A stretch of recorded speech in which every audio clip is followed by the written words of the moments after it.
Question number 153. Factorize 2a plus 3b whole square minus 25. Solution.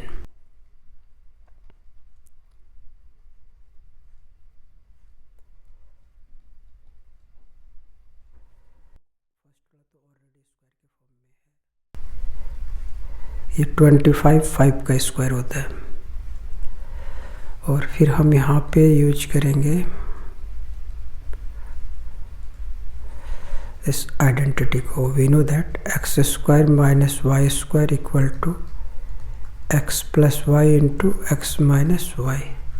तो इसके according हम इसको लिख सकते हैं. फिर सपोज ये 2a प्लस 3b को x ले लेते हैं और 5 को b और फिर इसमें पुट करेंगे तो ये होगा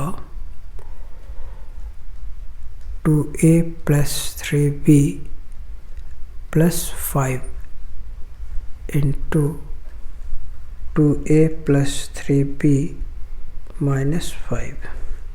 आंसर.